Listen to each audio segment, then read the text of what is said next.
Selamat malam Tribuners, jumpa lagi bersama dengan saya Mutiara dalam tayangan berita terkini Lampung di Tribun Lampung. Kami akan menyajikan informasi menarik dan terkini untuk Anda dari berbagai daerah di Provinsi Lampung. Dan inilah berita terkini selengkapnya.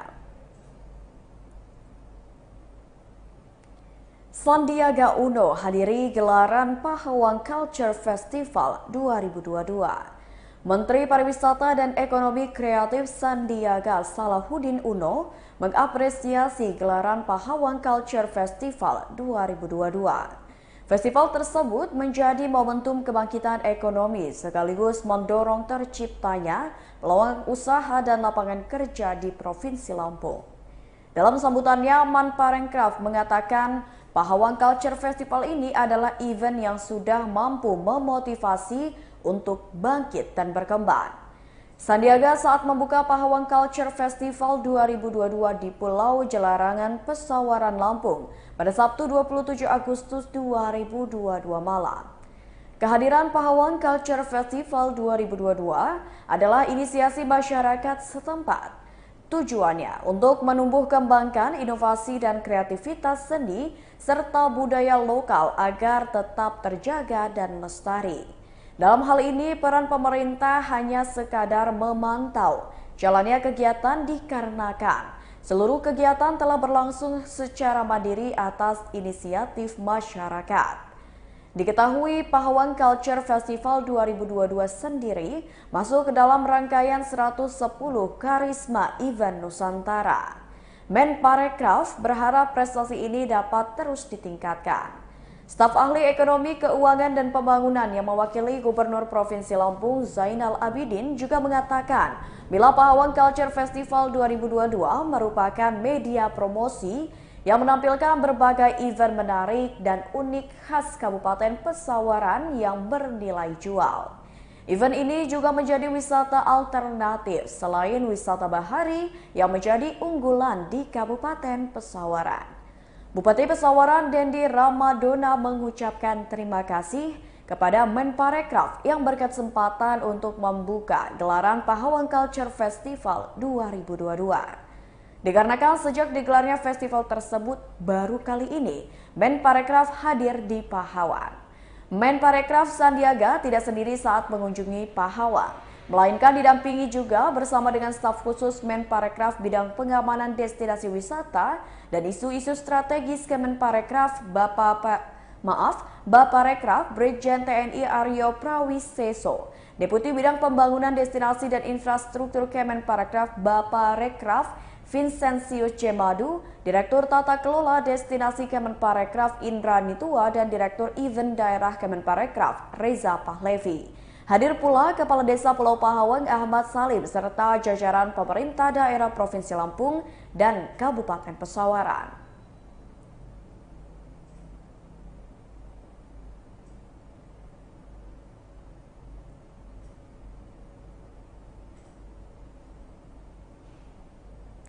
Berita selanjutnya, ID Lampung kenalkan konsep ID Reborn. Dr. Josie Harbas resmi memimpin organisasi Ikatan Dokter Indonesia atau IDI wilayah Lampung periode 2022 hingga 2025.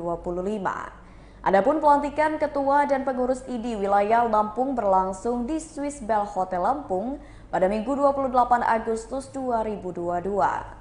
Selain itu, acara ini juga sekaligus melantik dua kepengurusan cabang ID di Lampung, yakni Kabupaten Tulang Bawang dan Pringsewu. Dalam sambutannya, Josie Harbas mengungkapkan jika ID membutuhkan semangat dan inovasi baru dalam menjalankan roda organisasi. Selain itu, Josie juga memperkenalkan konsep bernama ID Reborn untuk membangun ID Lampung ke depannya menjadi lebih baik. Ia pun mengungkapkan jika ID harus selalu bertransformasi dalam menghadapi setiap permasalahan yang timbul dalam organisasi. Lebih lanjut, Josie mengungkapkan jika ID merupakan organisasi yang memiliki peran penting dalam pembangunan kesehatan. Hal itulah yang membuat kepengurusan baru ID wilayah Lampung memperkenalkan konsep ID Reborn. Adapun konsep ID Reborn ini sendiri mengusung 3 gagasan utama, yakni gagasan inovatif, spiritual, dan berkarya. Joshi pun mengungkapkan jika aspek ini merupakan wadah untuk mempersatukan dengan semangat kebersamaan serta menjadi kekuatan inti bagi organisasi. Adapun satu gagasan lainnya yakni karya yang bermanfaat. Dengan begitu, Joshi meyakini jika ketiga hal tersebut sudah tertanam dalam diri setiap anggota, maka ID akan bisa membantu Lampung berkembang lebih baik dari segi kesehatan. Sementara itu, Wakil 2 Ketua Umum PBID Dr. Mahesa Paranadipa mengatakan anggota ID memiliki 3 peran penting. Ia pun menambahkan jika ID harus dapat memberikan jaminan kepada seluruh anggotanya.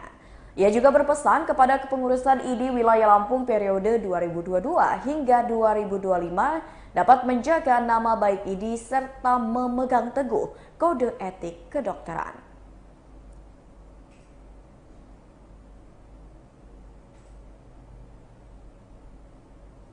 Berita selanjutnya, Pasar Kreatif Simbar Waringin dibuka secara resmi oleh Bupati Lampung Tengah.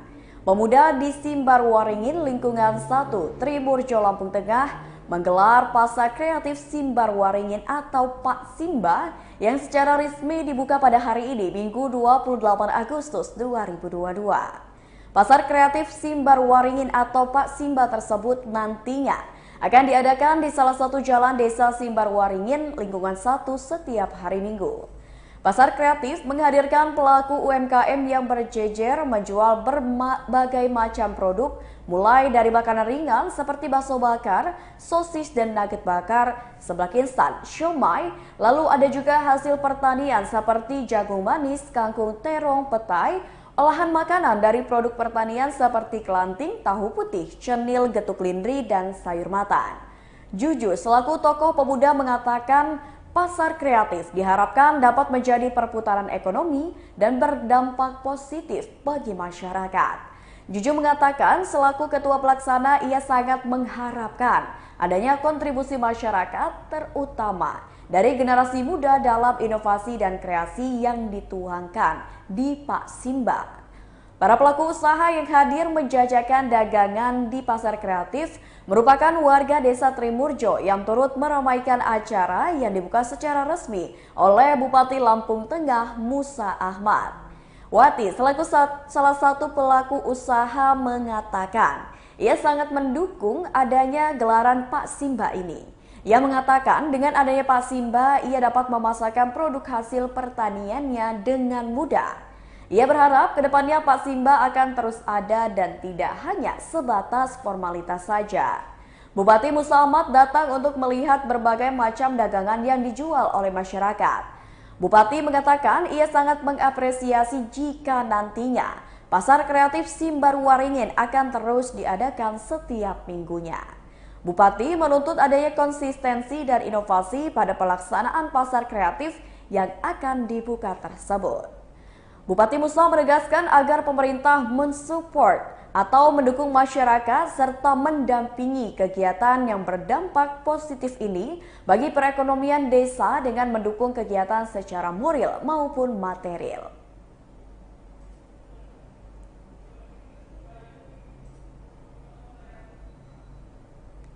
Berita selanjutnya, kondisi terkini mantan Rektor Unila usai jadi tahanan.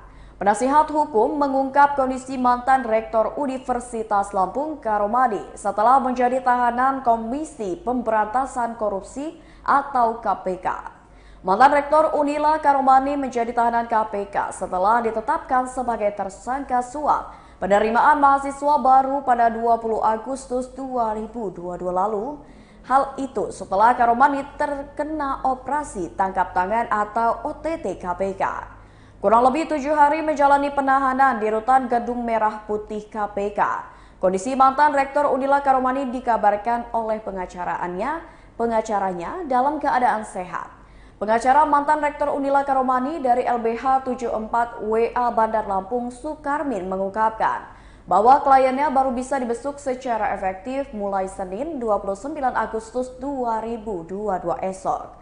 baik itu kunjungan oleh penasihat hukum maupun dari pihak keluarga.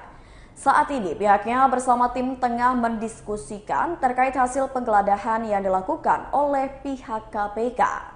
Sukarmin mengaku pihaknya akan mendampingi Karomani secara prosedur dan profesional sebagaimana tugas advokat pada umumnya. Sukarmin menambahkan untuk langkah pra-peradilan masih mencoba dan menunggu kajian tim. Penasihat hukum mantan Rektor Unila Karomani yang lain yakni Ahmad Handoko mengupayakan agar kliennya segera mendapatkan pendampingan hukum. Ahmad Handoko menyatakan siap mendampingi Karomani pasca ditetapkannya sebagai tersangka oleh pihak KPK. Menurut Ahmad Handoko, kliennya kooperatif terhadap proses hukum yang sedang dijalaninya itu. Ia mengaku tidak akan menutupi fakta maupun menghambat proses penyidikan yang sedang berjalan. Semuanya sesuai dengan hukum yang berlaku di Indonesia. Ahmad Handoko juga menginformasikan kondisi kliennya dalam keadaan sehat. Ia mengaku akan menjenguk mantan Rektor Unila Karomani di rumah tahanan KPK dalam waktu dekat. Ia pun menambahkan saat ini memang belum ada agenda pemeriksaan lanjutan. Terkait dengan pra-peradilan nantinya, Ahmad Handoko mengaku tidak akan ada rencana untuk pra-peradilan.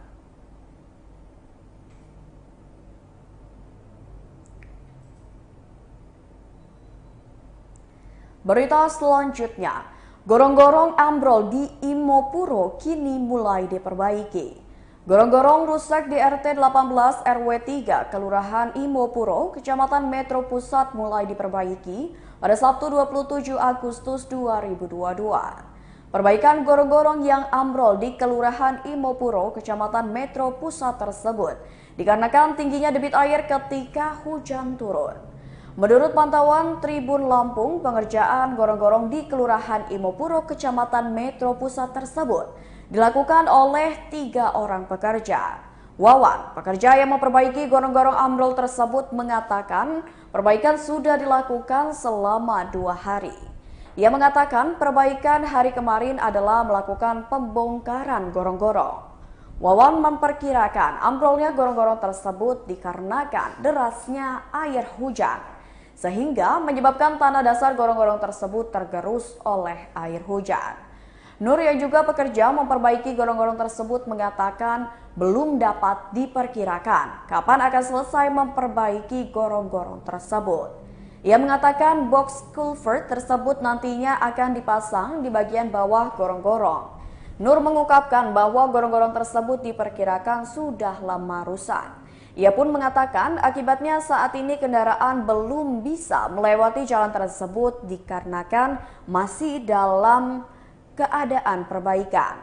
Ia mengatakan pada perbaikan gorong-gorong tersebut masih menggunakan alat perbaikan tradisional.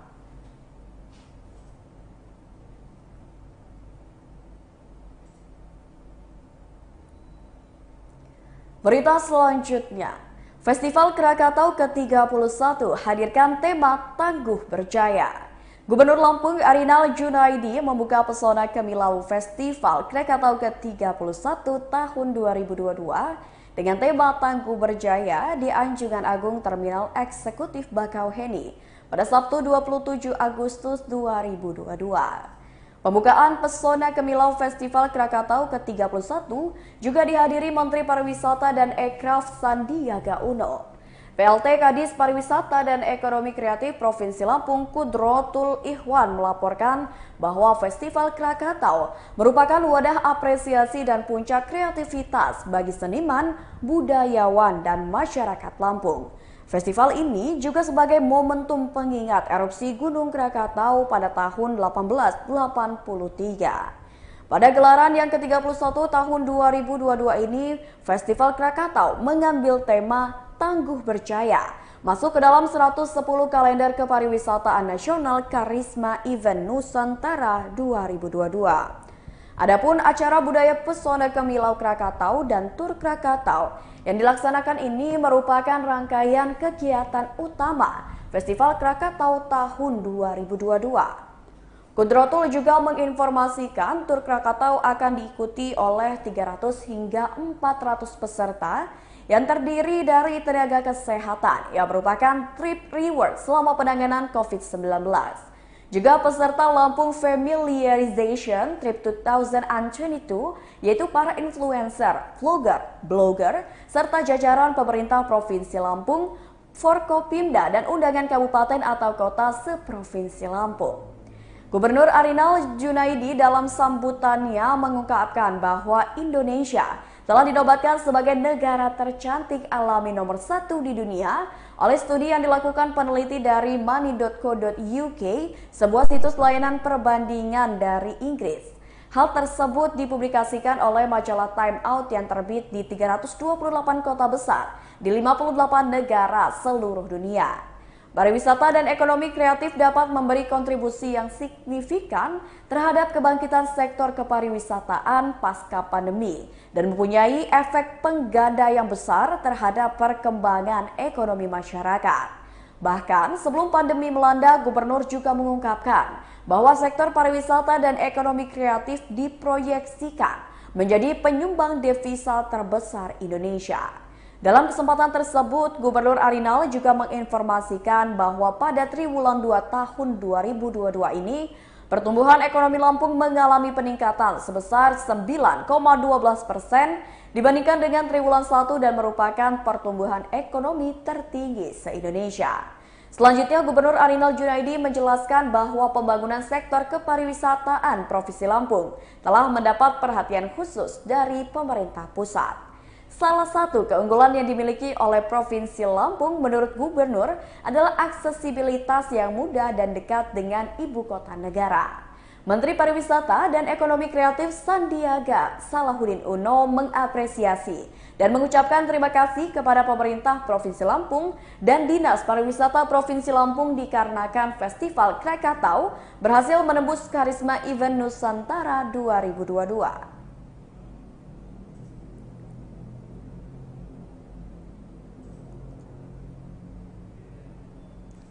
Baiklah Tribuners, itulah berita terkini Lampung bersama dengan saya Mutiara. Jangan lupa untuk terus saksikan YouTube Tribun Lampung News Video, Facebook Tribun Lampung, Instagram @tribunlampung, dan TikTok @tribunlampung untuk informasi terupdate lainnya. Selamat malam dan sampai jumpa.